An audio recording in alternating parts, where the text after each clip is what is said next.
Magandang gabi po sa ating lahat. At start po tayo sa ating pag-aaral.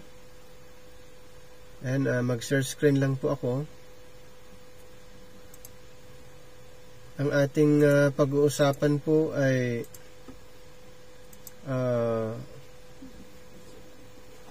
study the Bible, rightly divided. Ayan, nakikita niyo po dyan sa ano niya? Sa screen. So ito po yung isa sa mga pag-uusapan po natin ngayon. At mayroon pong mga iba't ibang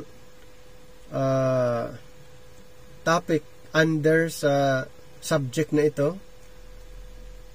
Study the Bible, rightly divided. So ito po yung introduction. Isa po sa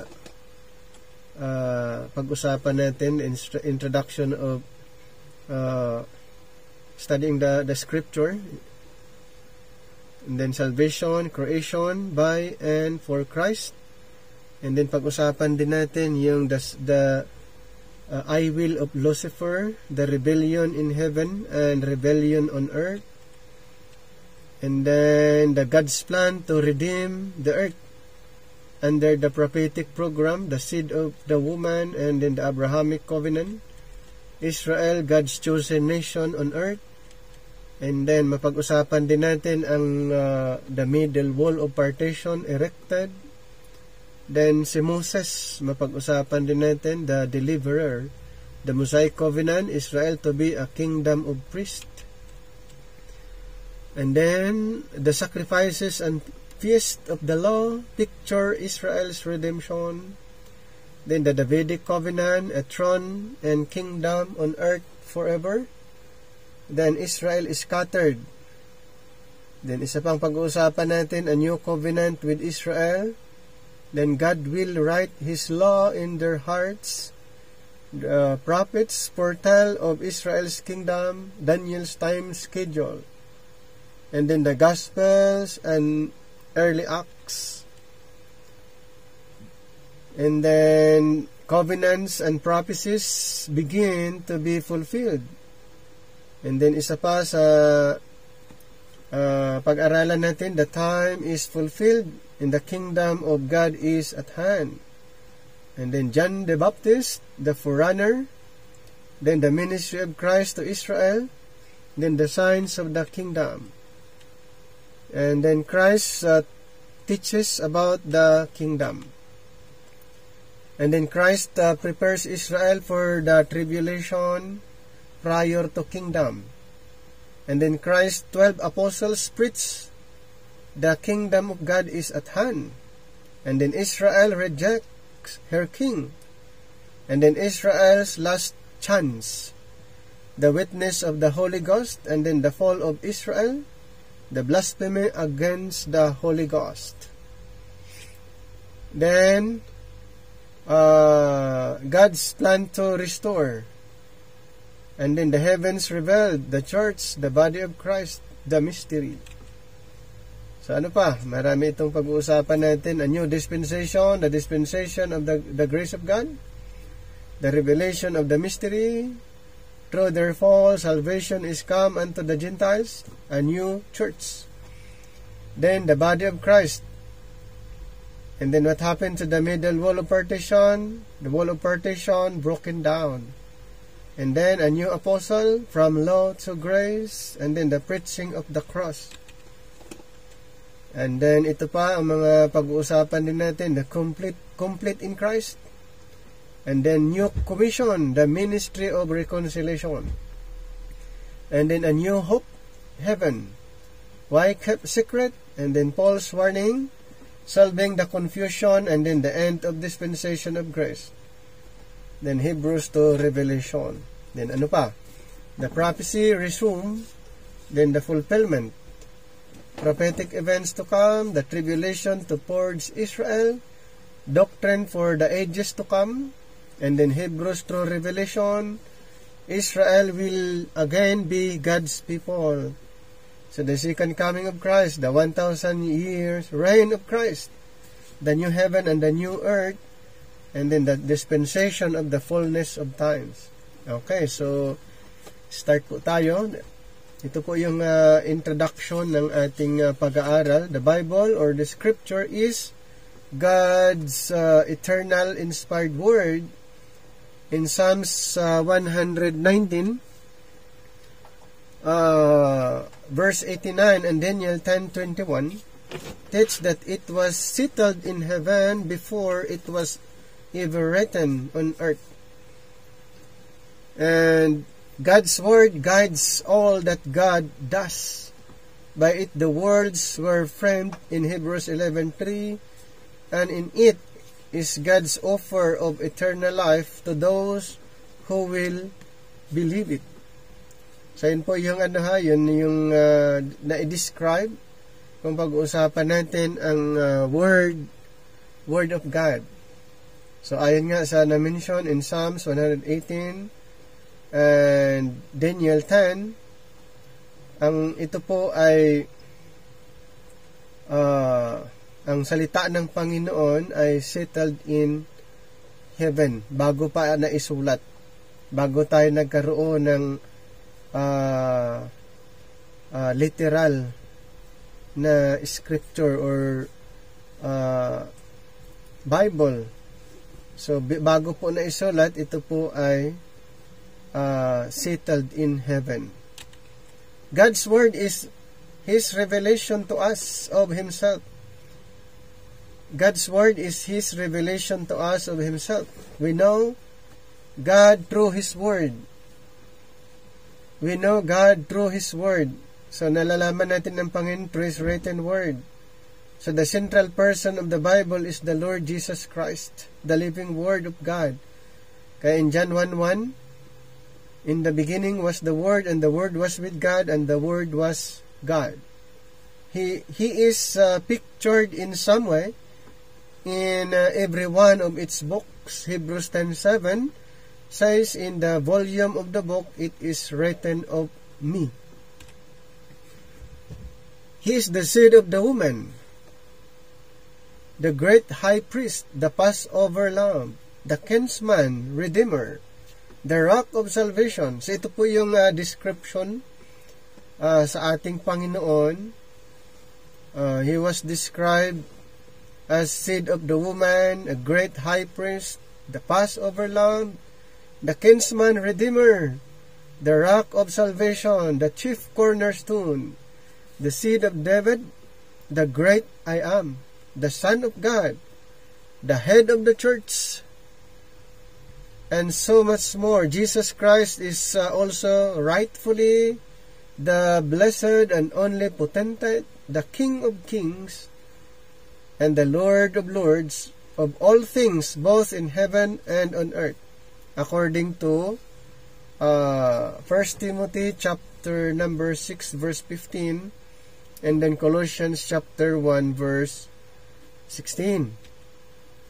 However, since Lucifer's fall, there has been rebellion in both realms of God's kingdom.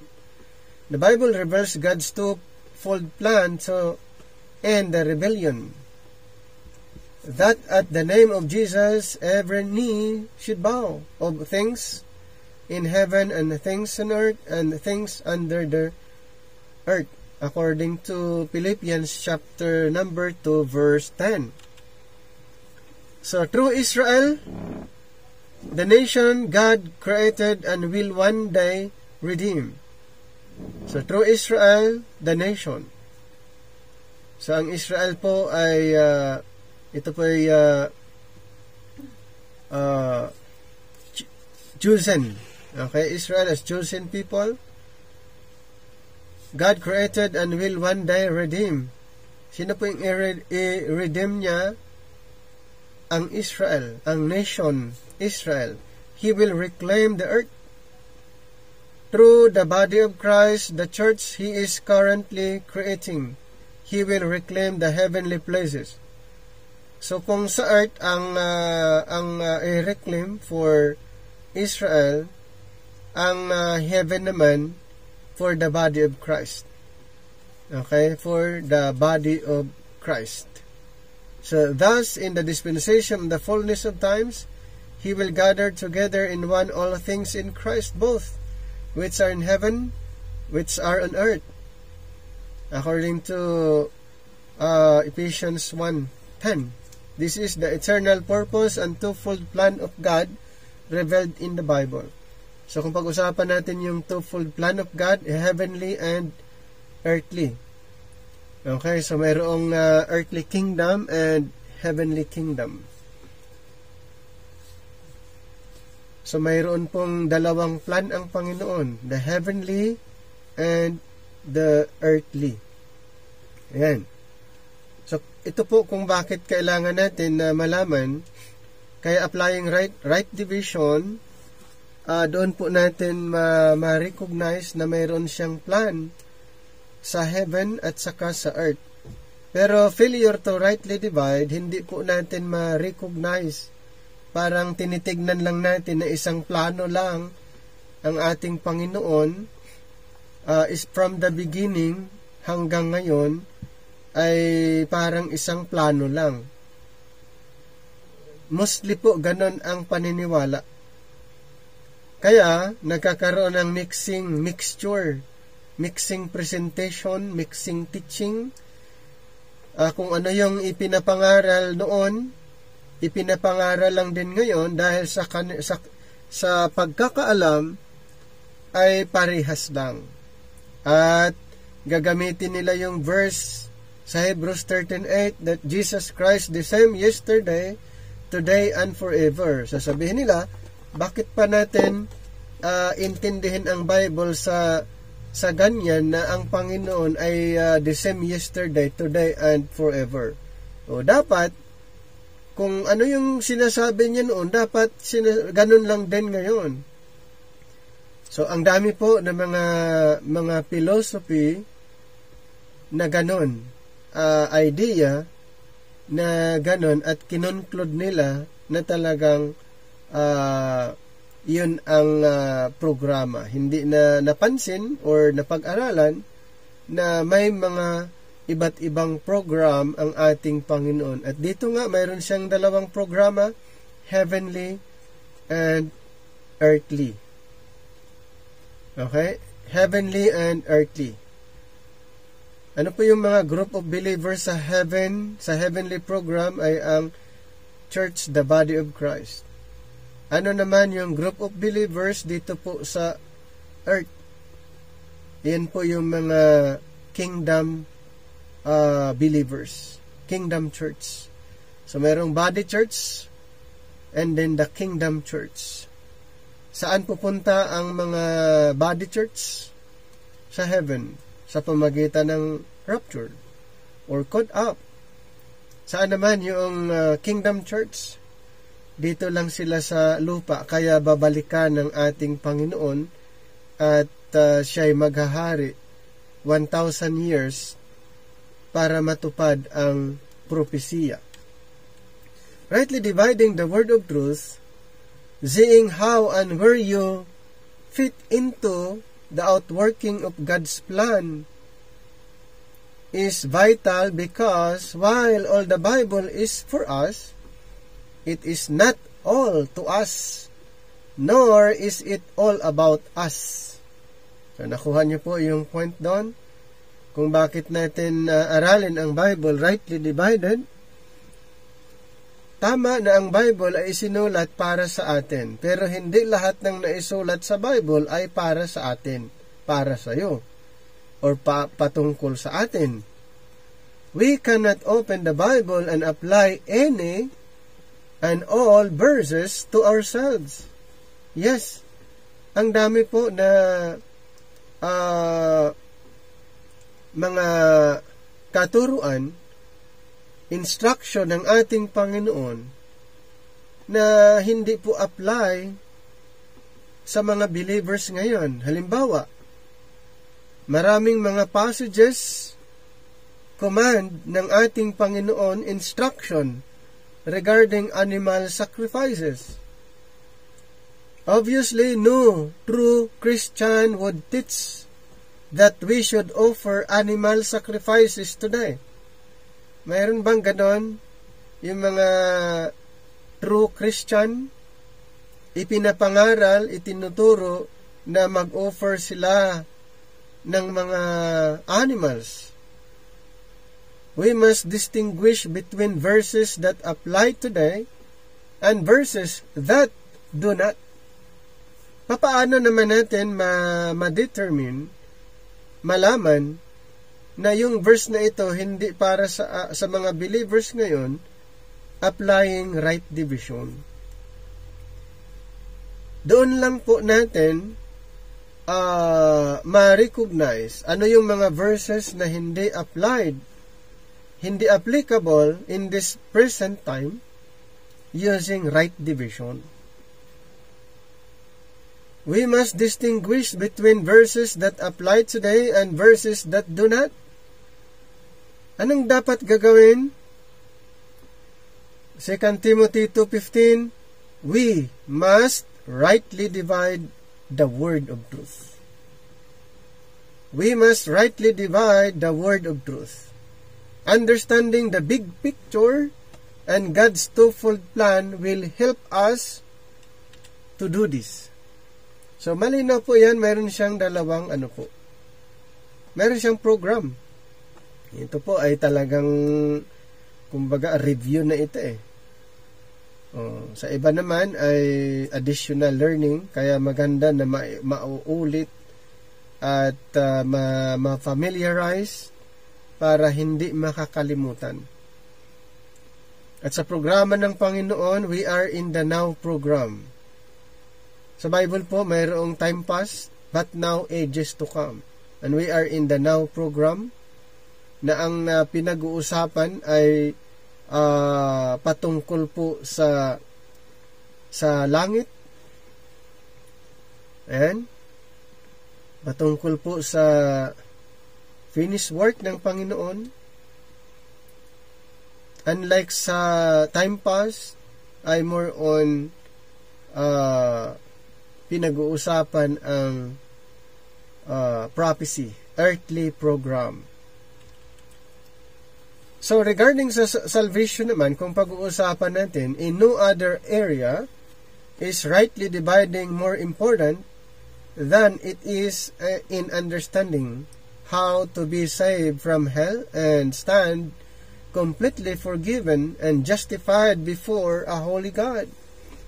So, from cover to cover, the Bible teaches that salvation is by faith in God's Word, for without faith, it is impossible to please Him according to Hebrews 11:6, and faith cometh by hearing, and hearing by the Word of God according to Romans 10:17. Saving faith is always a positive response to God's revealed Word. Yes, saving faith is always a positive response to God's revealed Word. However, God's revealed Word has not always been the same in every age. Hindi po parehas in every dispensation. Hindi po pare-parehas sa time past, but now, ages to come. Kung pag-uusapan natin ang salita ng Panginoon, ay hindi po pare-parehas. So, it is imperative that you know what His Word is to you. So, dapat talagang malaman alin ang mga katuruan, instruction, command ng Panginoon na directly para sa atin. At ano ang mga katuruan, instruction na hindi itinuturo sa atin at ito ay para sa bayang Israel.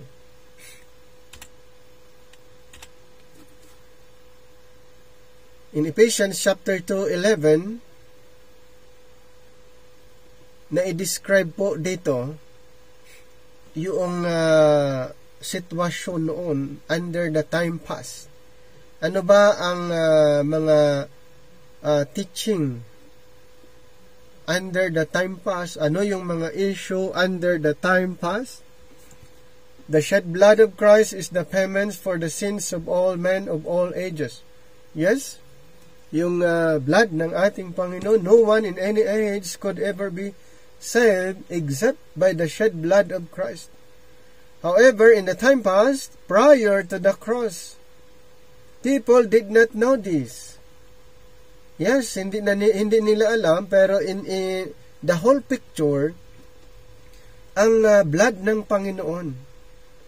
Okay? Ang dugo ng Panginoon. Yun yung Christ, the blood of Christ is the payment for the sins of all men of all ages. Pero itong mga tao, that time, wala silang idea.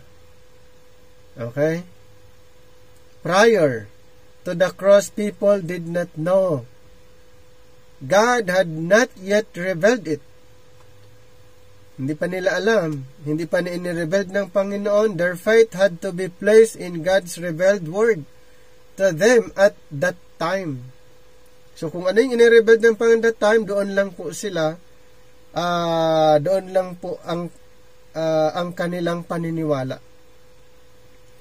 Kung ano yung alam nila, doon lang po sila naniniwala. When it was, God looked ahead to the cross in order to forgive their sins in Romans 3:25. And in Hebrews 11, by faith Abel offered a sacrifice, Noah prepared an ark, and Abraham left his land and offered up Isaac, and Moses forsook Egypt. So to Israel, God gave His law. Yes, sa mga Israelites, sa kanila ibinigay yung batas, kautusan, na sinabi niya kay Moses. Clearly, Israelites could not have had true faith in God and at the same time refused to offer the sacrifices commanded in the law. Okay? So the sacrifices did not save them, but they were the evidence of their faith in God's revealed word to them in time past. Then faith was manifest by works. So ganun po yung yung description under that program.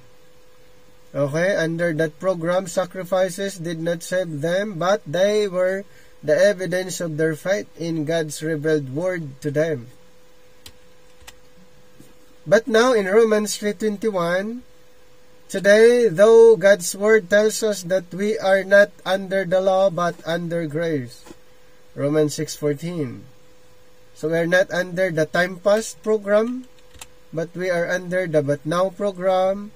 We are under the grace program. God has revealed to us who live after the cross that Christ has done all the work necessary to save us.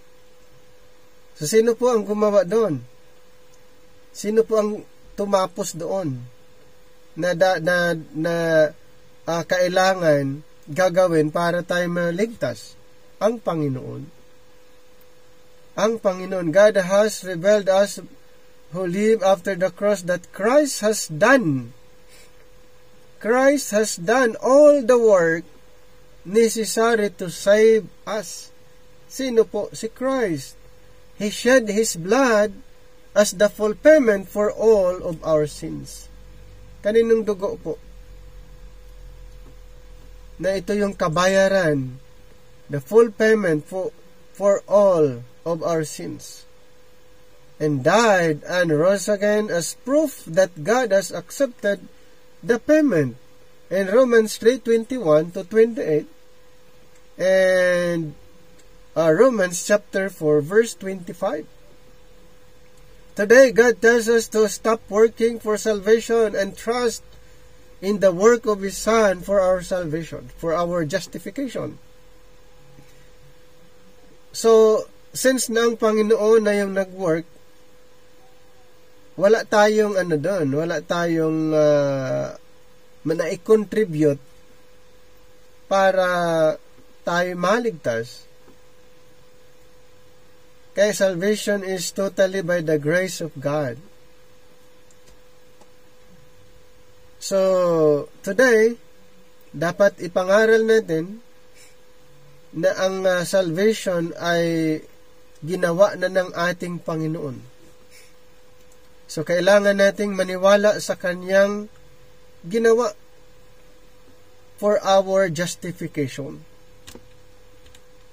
But to him that worketh not, in Romans 4:5, but believeth on him that justifieth the ungodly, his faith is counted for righteousness. So, true faith today then will be manifest by resting in the shed blood of Christ, and that alone for justification. Adding works of any kind, halimbawa, water baptism, committing your life to Christ, walking and keeping the law, repeated confession of sins. Kailangan pa ba yun? To the work of Christ in order to obtain forgiveness or salvation is a denial that His work is enough. Ibig sabihin, kung ito ay gagawin, parang ini-ignore, dinideny natin yung ginawa ni Kristo. It is not faith in God's good news in this age of grace. Hindi yun faith in this present time. Hindi yun pananampalataya doon sa ginawa ng ating Panginoon kung ito ay gagawin. So, dinideny, ini-ignore ng tao yung ginawa na ng Panginoon. It is not faith in God's good news in this age of grace or the dispensation of grace. How about the ages to come? What about in the future? This age of grace will not last forever. One day, the church, the body of Christ, will be taken home to heaven sa pamagitan ng caught up, and God will have another message for the world. One that will again require work, such as not taking the mark of the beast in Revelation 14:9-12. But this will be much clearer after reading the Bible, the big picture. So, proceed tayo sa creation. Creation by and for Christ. So the Bible begins by telling us that God created the heavens and the earth. So the throughout the Bible, these two realms are distinct. Heaven and earth ay mayroon pong distinction. When speaking of creation, God does not use the word universe. Ang gamit niya ay God created heaven and earth. But instead, specifies the heaven and the earth. Hindi po universe ang ginamit. So we learn that God created all things in heaven and on earth by and for His Son, the Lord Jesus Christ. So the all things include thrones, dominions, principalities, and powers. Jesus Christ was and is to be the blessed and only potentate, the King of kings, the Lord of lords, over all of creation, both in heaven and earth. Even in the eternal state, the distinction between heaven and earth will remain in a new heaven and new earth. So ito po yung mga verses na pwede nating gamitin as a supporting evidence in Genesis 1:1, Ephesians chapter 3 verse 15, and in Colossians 1:16, 1 Timothy chapter 6 verse 15, Philippians chapter 2 verse 10 to 11, and Ephesians 1:10, and in Colossians 1:16 to 20, and Revelation 21 verse 1, Isaiah 65:17, and then 2 Peter chapter 3 verse 13. So yun po yung mga pwede nyong gamitin ng mga verses to prove regarding po sa issue. Okay? Na sa creation.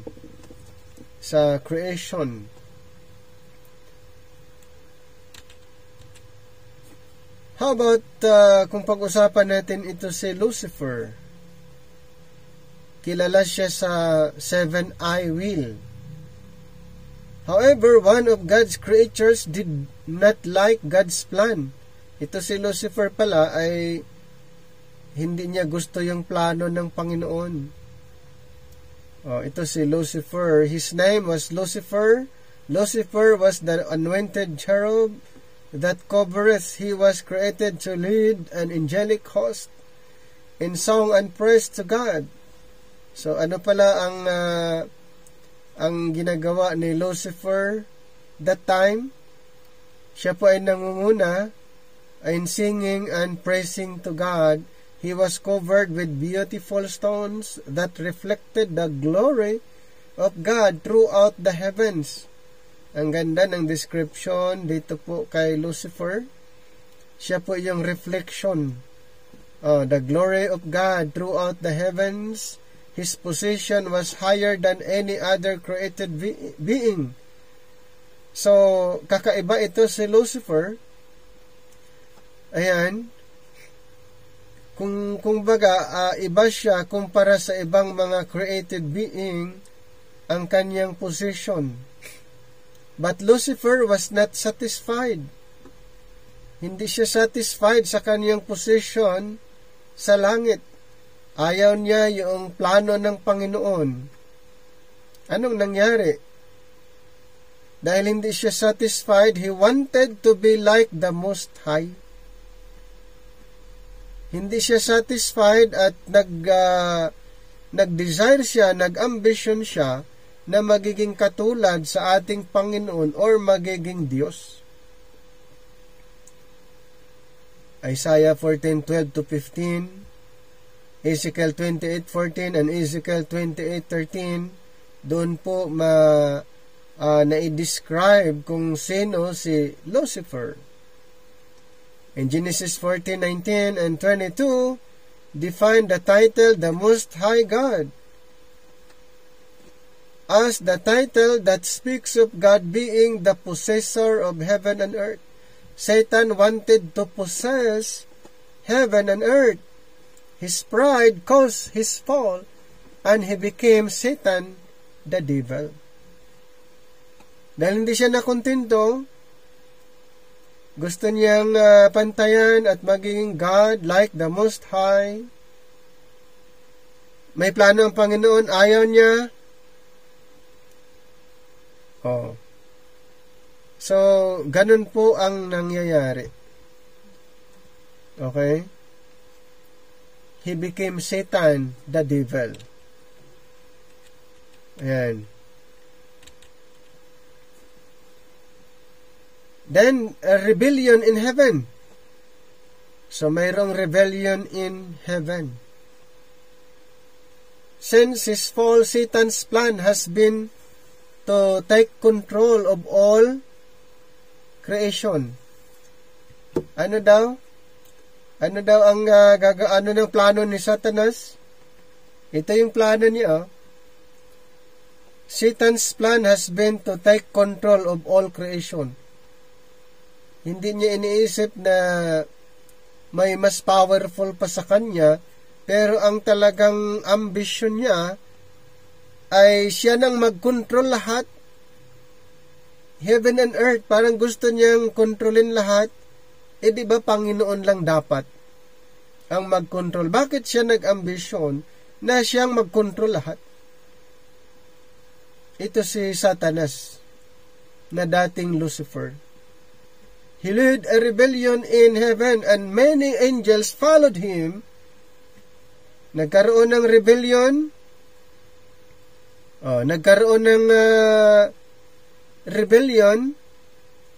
Alam niyo po, ang daming sumamang anghel kay Lucifer, kay Satanas. He led a rebellion in heaven and many angels followed him. God says the heavens are unclean. In His sight, in fact, God originally prepared hell for these fallen angels. Okay, sa Matthew 25:41 ay ang Panginoon naghanda, nag-prepare siya ng hell, a lake of fire, para sa kanila.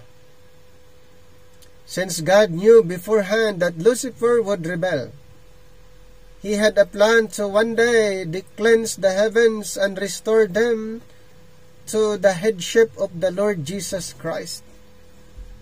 Ayan, ganun po ang mangyayari. Nagkaroon ng rebellion, but one day, ito'y ma-restore through the headship of the Lord Jesus Christ. However, He kept His plan to do so secret.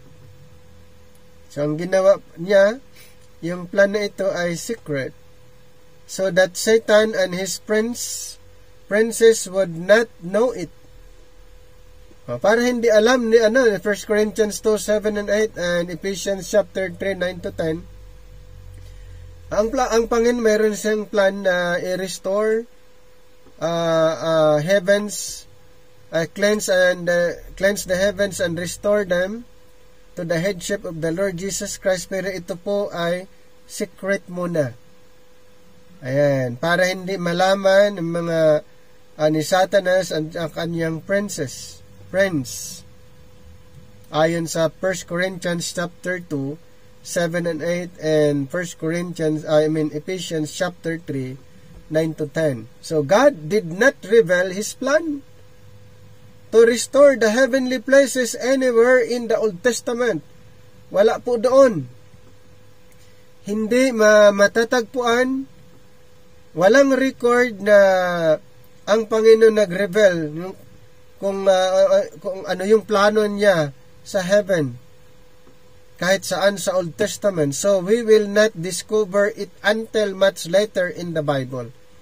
Doon lang po natin malalaman kay Apostle Paul, dahil sa kanya po inirevealed ang mystery program patungkol po sa langit. Okay? So ganun po ang yun yung plano ng Panginoon na hindi alam ni Satanas at saka yung kanyang mga kasamahan. For now, just remember that God did have a plan to regain complete control of the heavenly places, but He would only make it known in due time. So sa Old Testament, hindi po na-rebelled, later na lang. So kung may rebellion sa heaven, mayroong rebellion din dito sa earth. Sino po ang doon? Si Satanas pa rin. Sa heaven, si Satanas. Sa earth, ganun pa rin. Siya pa rin. So when God created Adam and Eve, He instructed them to have dominion over the earth. And then ito na naman, Satan sought to continue his rebellion there. Itutuloy lang niya. God had given Adam one simple command. Of the tree of the knowledge of good and evil, thou shalt not eat of it. For in the day that thou eatest thereof, thou shalt surely die. Ayon sa Genesis chapter 2, verse 17. And then Satan, the serpent, questioned God's word by asking, hath God said? So yun po yung sinabi niya sa Genesis chapter 3, verse 1. Then he challenged God's word by lying, ye shall not surely die. Ang pong sinabi niya, hindi kayo mamamatay. Sabi nga ng Panginoon, mamamatay kayo. Pero sabi ni Satanas, hindi kayo mamamatay. So ito po yung mga verses na pwede niyong gamitin in Luke 4:5-6, John 14:30, Genesis 3:16 to 19, and Romans 5:12. Genesis 3:4, Luke 1:70, and Acts 3:21, 2 Corinthians 4, verse 4. So dito po ay malinaw na si Satanas ang dahilan kung bakit nagkaroon ng problem doon sa plano. Ayan, sa heaven and sa earth. Ang sa heaven ay sekreto lang ng ating Panginoon kung kailan i-restore, i-reclaim. Yan po ay mystery. At inirevealed lang niya kay Apostle Paul. Instead of trusting God's word, Adam and Eve ate of the fruit. Thus they brought sin and death into the world, and the earth was placed under a curse. So, ganun po ang nangyayari. So, because of this, Satan was able to take dominion of the earth from Adam. Satan was able to take dominion of the earth from Adam. But this did not take God by surprise either. Just as God had a plan to take back the heavens, He had a plan to take back the earth. However, He did begin to reveal His plan for the earth. So little by little, right from the beginning of the world, this is what we read about in the Old Testament. Kaya sa Old Testament, ganun po. May record, little by little na ma-restore, ma-redeem. So, God's plan to redeem the earth, ito na po. Yan, kasi ganun po ang nangyayari. Kaya, mayroon siyang planong i-redeem ang earth. Ito po ay prophecy. So, the seed of the woman, at the fall of man, God told the serpent, Satan, that his seed would bruise the heel of the seed of the woman, but her seed, meaning a man or man, not an angel, would eventually bruise his head. We now know from further revelation in God's word that the seed of the woman is Jesus Christ, who will one day destroy Satan in Genesis chapter 3, verse 15. But Jesus Christ did not come right away. Yes, hindi agad. Kung tutuusin, pwede naman, di ba? Pero mayroon siyang plan. God let men multiply on the earth as they did. Satan and his angels attempted to contaminate the human race in order to prevent the pure seed of the woman from coming. Ano pong ginagawa ni Satanas? Ay kinontaminate niya ang whole human race para mahadlangan ang pagdating ng seed of the woman na si Jesus Christ. Kaya by Genesis chapter 6, Satan had infected the human race so completely that only one man was perfect in his generation. Sino po yan? In Genesis chapter 6 verse 9 ay si Adam. So God sent a flood to destroy all of mankind except for Noah and his family. So from Noah's family, the earth was repopulated. Bakit repopulated? Yung generation ni Adam ay na-abolish sa pamagitan ng flood. And then after the flood, ang command ng Panginoon ay kay Noah ay to replenish the earth. So repopulated. So mayroong population dito pero kay kay Noah. And the promised seed of the woman would eventually be born. So nahadlangan ba ni Satanas yung pagdating ng Redeemer? Maraming time na gusto niyang hadlangan pero hindi niya nagawa. Siyempre, alam ng Panginoon yung kanyang gustong gawin. So, the Abrahamic covenant, as men multiplied on the earth again. So, nagmultiply na, di ba? Nagmultiply na sa yung sa family ni Noah. Ayan, dumami. And they soon became captive to Satan's idolatry and rebellion. Ang ginagawa naman ni Satanas ay sa pamagitan ng idolatry and rebellion. So God had told them to spread over all the earth. Instead, they said, "Go to, let us build us a city and a tower whose top may reach unto heaven, and let us make us a name, lest we be scattered abroad upon the face of the whole earth." In Genesis 11:4. Yun ba ay sinasabi ng Panginoon? Hindi. Ang sinasabi ng Panginoon na to replenish the earth. Pero sa puntong ito, hindi sila ayaw nilang ma-scattered, gusto nilang mag-stay sa isang lugar at gumawa sila ng malaking tower. At ang goal nila ay abutin ang langit. So hindi po 'yan ang plano ng Panginoon. Kaya sa Genesis 11:1-9 ay dinivide niya yung dialect. Ayan, dinivide niya yung dialect. So God confused their languages and the earth became divided into nations. So sa time na ito, nagkaroon ng dito po lumabas yung nations. May nations after na na-divide yung kanilang dialect, kaya dito po nagkaroon ng nations. God gave them up and gave them over to a reprobate mind. Romans 1:24, verse 26 and 28. So at this point, God revealed a little more about His plan to regain the earth.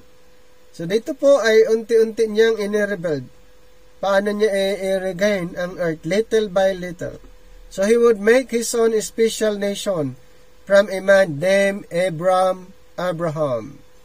So dito po nagkaroon siya ng nangako siya, nagpromise siya kay Abram, and later on naging Abraham sa kanyang lahi, sa kanyang anak, or yung tinatawag na special nation ay yan po ay anak ni Abraham. Okay, special nation. Abraham, Isaac, Jacob, and then the 12 sons of Jacob na later on naging 12 tribes. Yun po yung special nation ng ating Panginoon. So He would use this nation. Ang nation na ito ay gagamitin niya to bless all other nations. Ano daw? Ang Israel na kanyang pinili ay magiging blessing sa ibang mga bansa. His nation would dwell in a special land, Canaan. Itong pinili niyang tao, nation, ay pinangakuhan niyang land at doon po sa Canaan, or Canaan. He told Abraham the borders of the great kingdom his seed would one day have on this earth. Okay, in Genesis 12:1-3, and Genesis 18:18, Genesis 15:18-21, and Genesis 17 verse 8. Genesis 12:1-3, I will make of thee a great nation, and I will bless thee, and make thy name great. And thou shalt be blessing, and I will bless them that bless thee, and curse him that curseth thee, and in thee shall all families of the earth be blessed. So, yun po yung plano ng ating Panginoon. Pangako niya kay Abraham na sa kanyang piniling nation ay magiging blessing sa ibang bansa, and this nation will declare cursing and blessing doon po sa ibang bansa. So, yun po yung covenant ng Panginoon kay Abraham. And then Israel, God's chosen nation on earth. Nung pumili ang Panginoon ng nation, dito nagkaroon ng mayroong middle wall of partition na nangyari. Nung pumili na siya, di ba pumili na siya dito, nangako siya kay Abraham. Kaya yung ibang nation doon, ay siyempre hindi pinili. Nung pumili na siya, dito po nagkaroon ng partition na. Pumili na siya God's chosen nation, Israel, dito sa earth. So the middle wall of partition erected. God had promised to make a great nation from Abraham's seed. Nakita niyo po? God had promised to make great nation. Sino pong nation na to? Ano pong nation na ito? Israel. Israel from Abraham's seed. But Abraham and his wife Sarah did not have any children. They were getting older and older. Eventually, they were too old to have children. This is when God gave them a miracle child, Isaac. The Abrahamic covenant was passed to him. So yung Abrahamic covenant, ipinasa niya sa kanyang anak na Isaac. And then to his son, Jacob, pasa-pasa po yung Abrahamic covenant. And then to his son, Jacob, and then to the 12 sons of Jacob, later on become 12 tribes of Israel. Genesis 17:19 to 21 and Psalms 105 verses 8 to 11, Genesis 28:13-14 and Leviticus 20:24-26, then Ephesians 2:11 and 14. So basahin niyo na lang po 'yan, yung mga verses para additional dito po sa pinag-uusapan natin. God changed Jacob's name to Israel.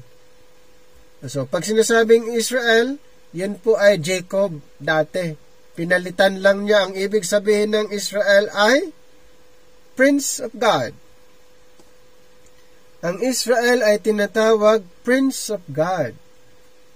Israel had 12 sons. Yes? Israel had 12 sons. They became the 12 tribes of Israel. They became the 12 tribes of Israel. So the Abrahamic covenant was passed to them. Pasa-pasa, di ba? From Abraham, the Abrahamic covenant passed to his son, Isaac, and then Isaac passed to Jacob, his son, and then later on, Jacob's name changed to Israel. Then Israel had 12 sons. Then ano pong ginawa? Yung 12 sons become 12 tribes of Israel. Then Abrahamic covenant ipinasa doon sa kanila, sa Israel. So hindi kasama ang mga hintal. Sila lang po. Pag Abrahamic covenant, ang involved doon, sila lang, yung mga 12 tribes of Israel. Hindi kasamang mga hintel doon. From this point forward, God's nation would be named Israel. Kaya pag sinasabing Israel, ay referring to the 12 tribes na po. People of all other nations were called Gentiles. So, nung tinawag ng Israel yung kanyang nation, yung chosen people, yung 12 tribes, doon po, ang ibang nation tinatawag ng hintel. Sa madaling salita, outside the 12 tribes of Israel ay Gentiles na ang tawag. God made a difference between Israel and the Gentiles and erected what he called the middle wall of partition between them in Ephesians chapter 4, chapter 2, verse 14 and 15. When God spoke, He spoke to and through Israel. They were to be His channel of blessing to the world. Sa time na ito, good news po para sa kanila, sa mga Gentiles. Bakit po? Ang Israel, sila'y maging channel of blessing sa lahat ng bansa, sa whole world, itong mga Israelites. And then pag-usapan naman natin si Moses bilang deliverer. Okay, the deliverer. God told Abraham that his seed would be strangers in in a land that was not their own. They would be afflicted for 400 years afterwards. God would deliver them out of bondage. This is indeed what happened. 400 years. Ano pong naging bondage po sila sa Egypt 400 years. And then the sons of Jacob, Israel, became slaves in Egypt. But just as God had promised, after 400 years, He sent a deliverer. Ano daw after 400 years? After 400 years, God sent a deliverer named Moses to take His people out of Egypt to their promised land in Genesis 15, 13 to 16. After 400 years, After 400 years, God sent a deliverer, Moses. Kaya yung yung nation, the 12 tribes ay after 400 years lumabas sila. Nag-exit sila sa Egypt. So through Moses, God worked many great signs. Sa pamamagitan ni Moses, many great signs and wonders that prove that the earth belonged to Him and that the children of Israel were His people. Sino po yung children of Israel na bayan ng Panginoon? Yes. Ang bayan ng Panginoon ay ang Israel. God defeated the gods of the Egyptians, destroyed Pharaoh and his army in the Red Sea, and brought Israel safely out of Egypt. He said that Israel would be a peculiar treasure unto me above all people, for all the earth is mine. In Exodus 12:12 and Exodus 19 verses 5 to 6. Diba after 400 years na sila po ay lumabas doon sa Egypt galing sa pagka-bondage. Lumabas po sila sa pamagitan ni Moses at ang Panginoon nag-perform ng mga miracles, signs, and wonders to prove that the earth belongs to God. Yan. So, God's people had gone down to Egypt as a small family, but by the time they exited Egypt, there were over 1 million in number. They were over 1 million in number. Their passage through the Red Sea out of Egypt was their birth. Ito pala, dito po yung first birth ng Israel. Di ba lumabas sila sa Egypt after 400 years? And then, nung sila'y tumawid doon sa Red Sea, ito yung birth ng Israel as nation. Ibig sabihin, hindi pa sila tinatawag na nation, diniklara na nation, nung sila lang po ay tumawid at diniklara, ito po yung birth nila as nation. God called them His son and His firstborn. In Exodus 4:22 and Numbers 11:11 to 12, doon lang po. Ulitin ko nung sila'y tumawid. Yan, tumawid doon sa Red Sea, and then, ito po yung birth nila, birth ng Israel, first birth ng Israel, tinatawag silang firstborn son ng Panginoon nung sila'y tumawid. Ito yung first birth ng Israel bilang nasyon. Okay? And then the Mosaic covenant Israel to be a kingdom of priests. So, since na sila po ay nation, firstborn son ng Panginoon, sila po ay binigyan ng covenant, ng tinatawag na Mosaic Covenant. Ang Mosaic Covenant, ang Israel to be a kingdom of priests. So when Israel left Egypt, okay, balikan natin saglit. Nung umalis po ang Israel sa Egypt, God was with them. He said in Exodus 19:4, "Ye have seen how I bear you on eagle's wings and brought you unto myself. In the wilderness, He miraculously provided for all their needs. He sent manna, bread from heaven, quail, and water." Ayan po yung sinasabi sa Exodus 19:4. So their clothes and their shoes did not wear out. God was with them every step of the way. Yet the people constantly murmured and lost trust in God. So while in journey, ito pong mga pinili ng Panginoon, the chosen nation, tinatawag niyang firstborn son, habang naglalakbay po, ay nagko-complain at nawawalan sila ng tiwala sa Panginoon. So ano pong nangyari sa kanilang pagiging yung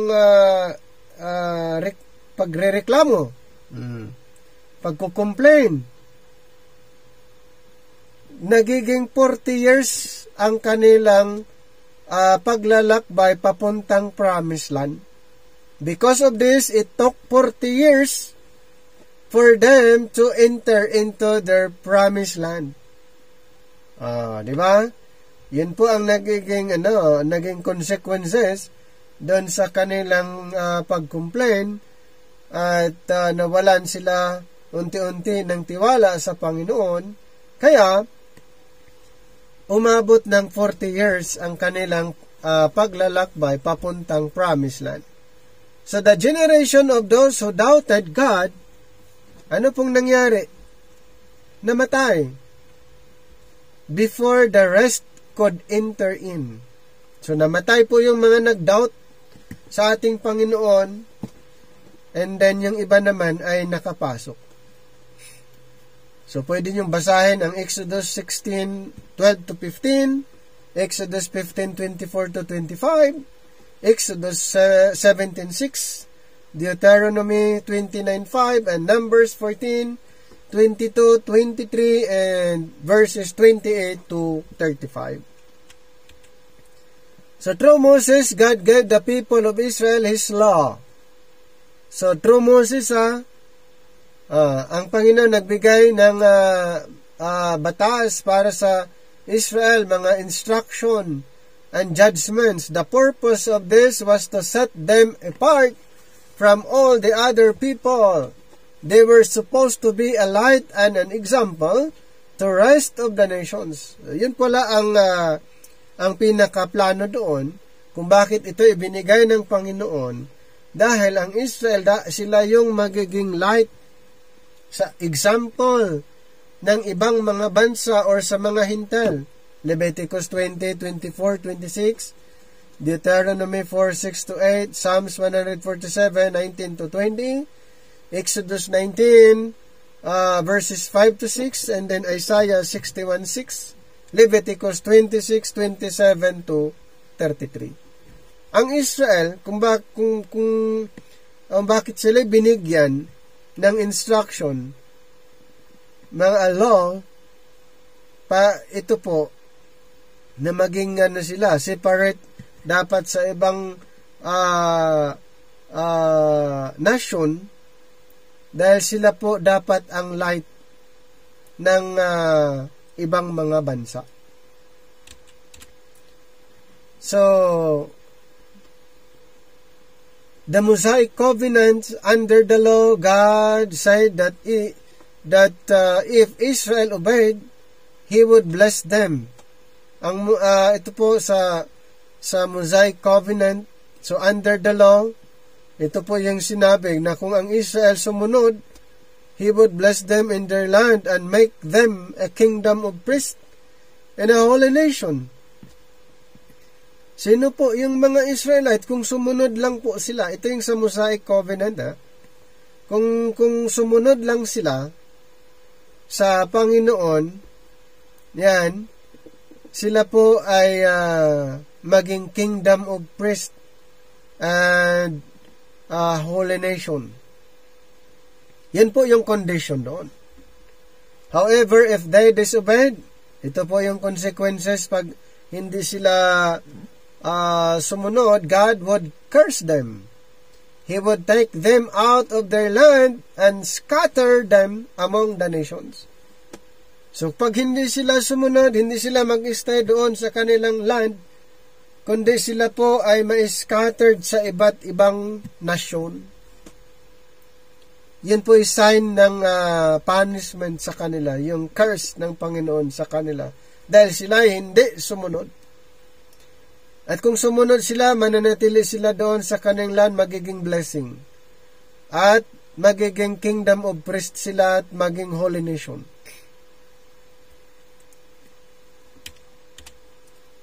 So the sacrifices and feast of the law, so a picture of Israel's redemption. So ito po mga sacrifices and feast, mga piyesta under the law. Ito po ay picture of Israel's redemption. Because all men are sinful. All men are sinful. No one, not even God's people, could keep the law perfectly. Yes? Wala talaga. Not even God's people. God gave them a means whereby they could maintain their relationship with Him. So He instructed them to offer animal sacrifices. Sino po ang mga binigyan ng instruction, pinagsabihan ay ang chosen people, ang Israelite, as an atonement for their sins. So when they believed God and offered sacrifice by faith, the blood of the animals covered their sins. So ganun po ang nangyayari. Pag mayroon sa mga sacrifices, the blood of the animals covered their sins. Kaninong kasalanan? Sa Israel. Dahil yun po ang instruction ng Panginoon sa kanila, though they did not know it. Well, no idea pa rin kung bakit ginagawa. These sacrifices were a picture of the coming sacrifice of Christ, that God looked forward to the sacrifice that would completely take away their sins forever. So yung ginagawa nila, siyempre alam ng Panginoon in the future sa kanila, ito ay picture of the coming of Christ, na siya yung sacrifice. Leviticus 1:1-4 and Romans 3:25, Hebrews 9:24 hanggang chapter 10 verse 18. Under the law, God also gave Israel feast days to observe. Mayroon sa Israel po, mayroong 3 piyesta na gagawin nila sa isang taon. So sa 1 year, mayroong 3 piyesta na dapat nilang i-perform. So under the law, God also gave Israel feast days to observe 3 times a year. 3 times a year, all Israelite men were to go before the Lord to keep this feast. Ano yung una? The unleavened bread. Tinatawag na Passover and first fruits. And then the feast of harvest, ano to? Pentecost. It was 50 days later.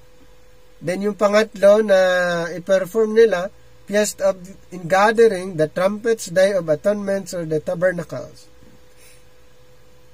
Exodus 23, 14-17, Exodus 23:15, Leviticus 23 verses 1-14, Exodus 23:16, Leviticus 23:15 to 22, and Exodus 23 verse 16, Leviticus 23:23 to 44.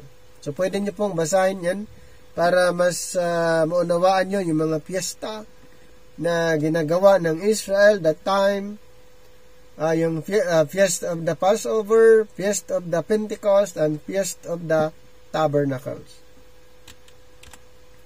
So this fiesta picture, yung mga fiesta na yan, picture how God will eventually redeem His people Israel, and bring them into their promised land eternally. So ito palang mga fiesta na ginagawa ng mga Israel ay ito po yung picture actually na to redeem His people and bring them into their promised land eternally. So they picture real events that we will read about later, the crucifixion and resurrection of Christ, Pentecost, the gathering of the faithful of Israel, and the second coming of Christ, and the establishment of the kingdom on earth. So yun pala ang doon, yung issue. Kaya may mga mahalaga po sa kanila yon, yung mga piyesta na yon. Okay? How about the Davidic covenant, a throne and a kingdom on earth forever? So the Davidic covenant, a throne and kingdom on earth forever. When Israel first entered their promised land, they went through periods of obedience and disobedience. When Israel first entered their promised land, saan yung promised land? Canaan. They went through periods of obedience and disobedience. Eventually, though, a great king arose who served God. His name was David. Under David, Israel had a mighty kingdom during the time of David. And God made a special promise to him. Kaya nga yung Davidic covenant, mayroong promise ang Panginoon kay David na may pumalit sa kanyang trono o upo sa kanyang trono, maghahari magpakailanman. To David in Samuel 2 Samuel 7:10 to 17. To David, God revealed a little more about His plan to regain the earth. He promised that one day, David's seed, sino ba yung David's seed, who will also be God's son, will sit on David's throne in Jerusalem and rule over Israel forever. Once this happens, Israel will dwell in the land promised to Abraham forever, and God's kingdom will be established on the earth forever. Ayan. So, referring to kay Jesus Christ. Siya yung tinutukoy dito na maghahari magpakailanman. Forever siyang maghahari. At yung kingdom ay wala ng hangganan. So yun yung Davidic covenant, patungkol po pangako ng Panginoon kay David na mayroong maghahari noon sa kanyang trono forever. At yan po ay ma-fulfilled sa pamagitan ni Kristo. So it is important to recognize that the kingdom described in the Davidic covenant is a literal physical kingdom to be established upon this earth just like David's kingdom. Sulitin ko po, yung kingdom na kanyang establish dito po ay literal, physical kingdom. Okay? Ito po ay literal, physical, material kingdom. na-establish dito po sa lupa. Anong nangyari sa Israel? Bakit sila na-scattered? Israel is scattered. David's son Solomon ruled next. His kingdom was a magnificent kingdom. His kingdom was magnificent kingdom at the heights of its glory. It was a picture and type of the kingdom reign of God's Son, the Lord Jesus Christ. So ito pong sumunod na naghari kay David, yung kanyang anak si Solomon, at ito po ang na-describe sa kingdom.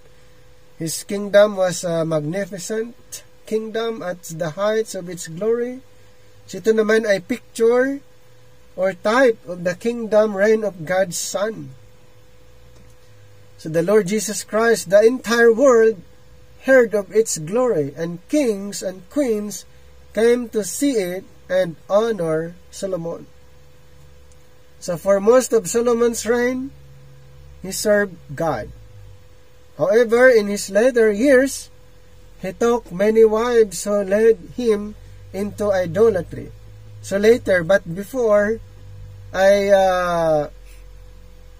maganda yung description ng kanyang kingdom. But later years, he took many wives who led him into idolatry. Because of this, Israel's kingdom was split into two parts. Israel, the 10 tribes, and Judah, the 2 tribes. Ano po ang nagiging consequences sa kaharian na ito? Sa time ni Solomon, ang consequences po na divide, nahati yung kingdom. Naging dalawa. So, Israel, 10 tribes. And then Judah, 2 tribes. At sa mga additional yung information, basahin niyo ang 1 Kings 10:23 to 25, 2 Chronicles 9:13 to 14, and 2 Chronicles 22 to chapter 22 to chapter 24, 1 Kings 11:9 to 13, and verses 31 to 39, and 1 Kings 12, 17, 20 to 24. Then every king in Israel, ito na po sa Israel, the northern kingdom, later also called Samaria, so led the people into idolatry. So, as God had warned under the law, He took them out of the land by letting the Assyrians conquer them and carry them away. So, dito po, sunod-sunod na, nagkaroon ng problem sa northern kingdom. And then, later, Judah, the southern kingdom, ganun din. Parehas ba sila na inattack ng ibang empire? Yes. Sa northern kingdom ay sa Assyrian. And then sa southern kingdom ay ang Babylon. So went into idolatry and was taken out of their land by the Babylonians. So that the people of Israel were now scattered among the Gentiles. So na ganito po ang nangyari after King Solomon, nung na-divide ang kingdom and then scattered na po sila. So the people of Israel were now scattered among the Gentiles out of their land. This was God's judgment. Ano daw? Judgment ng Panginoon sa kanila upon them for their continual disobedience. It is exactly what He had told them He would do if they did not obey His laws. I will scatter you among the heathen or the Gentiles, and will draw a sword out after you, and your land shall be desolate. Yan po yan po ang nangyari. 2 Kings 17 verse 6 onwards, and 2 Kings 24 verses 1 to 16, Leviticus 26:33 to 39. So, ganun po ang nangyayari kung bakit ang Israel, ang Judah, ay sila po'y na-scattered. Israel is scattered among the Gentiles. At ito po ay judgment ng Panginoon sa kanila. Bakit na ganito ang nangyari na divide ang kingdom? Dahil doon sa ginawa ni Solomon. Nung sa later part ng kanyang paghahari.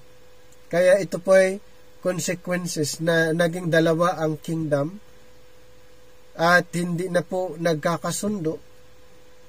Kaya inalaw ng Panginoon na sila ay sakupin ng ibang bansa or sa mga hintel. Ngayon, di ba sila na-scattered? Ganun po ang nangyayari. So, a new covenant with Israel, God will write His law in their hearts. So, ito po ay covenant na hindi po katulad yung covenant na kanilang tinanggap noon. Ito naman ay panibago. Covenant na mangyayari doon sa second coming na po ng ating Panginoon, na ang instruction or kautusan ng Panginoon ilalagay na lang sa kanilang puso at isip. Israel had failed under the Mosaic covenant. Yes. Hindi sila hindi nila nasunod yung instruction. But God would not forget His promises to Abraham, Isaac, Jacob, and David. Dahil ang Panginoon nangako nga sa kanila, kahit ganun po ang nangyayari, so which were not dependent upon Israel's obedience, through the prophets, God revealed that He would one day make a new covenant with the house of Israel and with the house of Judah. So, ganun po ang nangyari. Failure sila eh. Hindi nila nasunod yung Mosaic covenant. Since ang Panginoon ay nangako kay Abraham, Isaac, Jacob, and David, ito na po ang kanyang gagawin. Okay? Gumawa siya ng panibago na covenant, pero sa house of Israel and house of Judah. Wala pong house of the Gentiles dyan, dahil ang Gentiles ay outside, strangers from the covenants. So under the new covenant, God will do in them what they could not do on their own.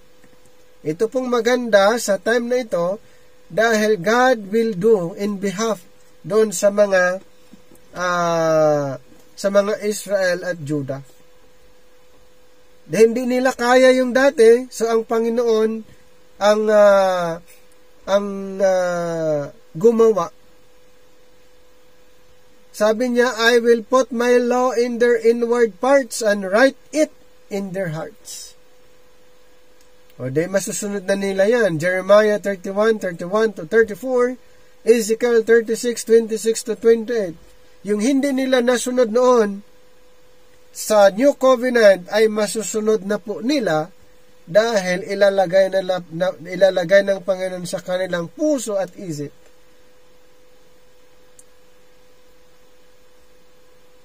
Kaya dito po sa New Covenant ay masunod na po nila, magawa na po nila yung dapat gawin. Dahil mismo inilagay na lang ng Panginoon sa kanilang puso at isip ang mga instruction laws. He promised a new heart. Bibigyan pa sila ng bagong puso. A new heart also will I give you, Israel, and I will cause you to walk in my statutes, and ye shall keep my judgments, and do them.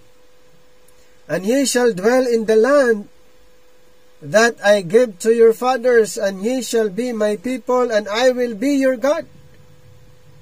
Yan po yung sinasabi sa Ezekiel 36:22 to 28.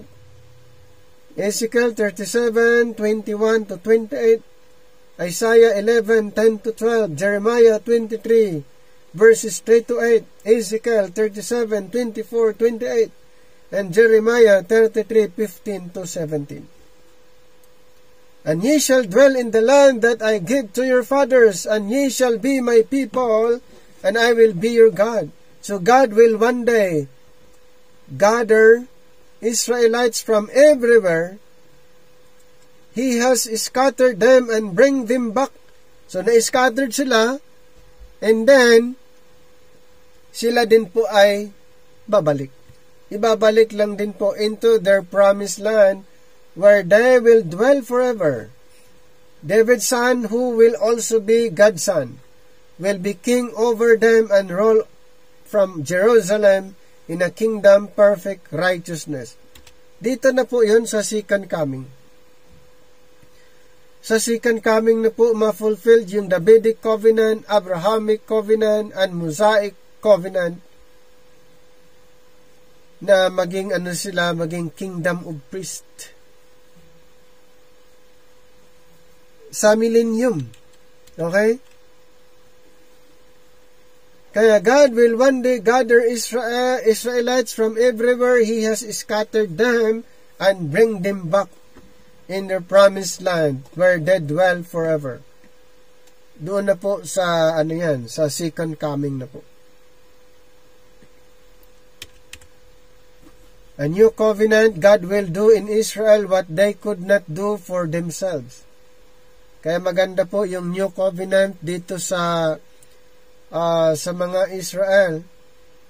Yung new covenant, God will do in Israel what they could not do for themselves. He will put His law in their hearts and cause them to do His will. Hence, Israel will one day be the light to the Gentiles. Ito pong mga Israel, time will come, sila po yung light ng mga hintal. Ayon sa Isaiah 61, 6-9, Isaiah 60, 3-5, and 10, 16, Zechariah 8:23. Ito po yung magiging position ng mga Israelites. Sila po ay maging light of the Gentiles that could intended them to be a kingdom of priests. Kaya maging kingdom of priests ang mga Israelites doon na po sa millennium. And they will bring God's salvation to the world. Ayan, ganun po ang magiging function ng mga Israelites under a new covenant. At dito na po matupad yung ang pangako ng Panginoon na sila maging kingdom of priests.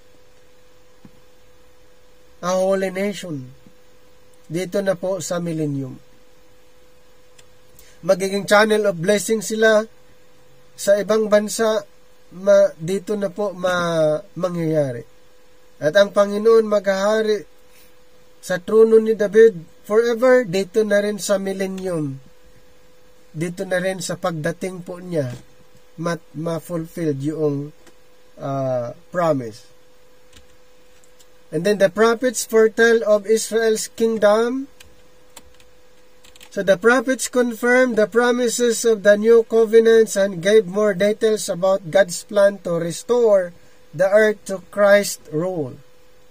Diba? Ganun po yung sinabi ng mga ng prophets. Nakita ng mga prophets. So confirmed the promises of the new covenant and gave more details about God's plan to restore the earth to Christ's rule sa millennium. So God will send His Son to save His people Israel. So isa din po sa purpose kung bakit ipinadala ang Panginoong Hesus to save His people Israel from their enemies and their sins. He will conquer Satan and free His people and His land of him, but He will first suffer and be cut off for the sins of His people Israel. In Isaiah 49, 24 to 25, and in Matthew 12:29, Luke 1:67, 77, Isaiah 53, 6 to 12, and Psalms 22 and Psalms verse 2. God's Son, the seed of David, will set up His kingdom and rule the earth from Jerusalem forever. So the curse will be removed. During pag si Kristo ay maghahari, the curse will be removed from the earth. There will be a great healing of the people. Ang ganda. That time, pag may nagkasakit, mayroong healing. During the kingdom, the people of Israel will be gathered into their land, where they will be a kingdom of priests and a light to the Gentiles. Nations who want to be blessed will seek God in Jerusalem and will bless Israel. That's the fulfillment po of the Abrahamic covenant. So ito po yung mga verses na pwede niyong basahin. Isaiah 24:23, Jeremiah 3:17, Zechariah 8:3-8, Isaiah 9:7, Jeremiah 33:15-16, Matthew chapter 5:35, and Ezekiel 36:35, Isaiah 11:6-9, and Isaiah 35 verses 1 and 2, Isaiah 35 verses 5-6, and then Isaiah chapter 11, 10-16, Zechariah chapter 8, 21-23, Isaiah 61, Isaiah 60, 12-14, and Isaiah 62, Isaiah 2 and 2 verse 3. Dito po ay makikita nyo po, malalaman nyo. Kaya sa time na maghahari ang Panginoon, ang mga Israel, sila po ay matupad na po na sila ay maging kingdom of priests. Ayan, at sila ay maging blessing ng ibang bansa. At kung ang ibang bansa gustong mabless, pupunta sila sa Jerusalem. Yan po ang Abrahamic covenant. However, before the kingdom is established, nung hindi pa ma-establish ang kingdom, God will purge Israel during a time of chastening, called the time of Jacob's trouble, more commonly known as the tribulation period. He will destroy the rebels from among Israel, so that only true believers, the little flock, the elect, the righteous, the remnant, will enter the kingdom. So, before ma-establish yung kingdom, mayroon pong tinatawag na purging. Ayan. God will purge Israel during the time of chastening. So, during the time of tribulation. Ayan. So, ang talagang makakapasok sa kingdom ay ang mga remnant believers, the little flock, yung mga righteous. Okay, ayon sa Jeremiah 30 verse 7, Malachi 3:2-4, Zechariah 13:8-9, Ezekiel 20:37-42, Ezekiel 22:18-22. Kaya, yan din po ang reason kung bakit mayroong tribulation. Okay? Mayroong tribulation dahil ang purpose doon, yung totoong believers, yung mga believers lang ang talagang makakapasok sa kingdom.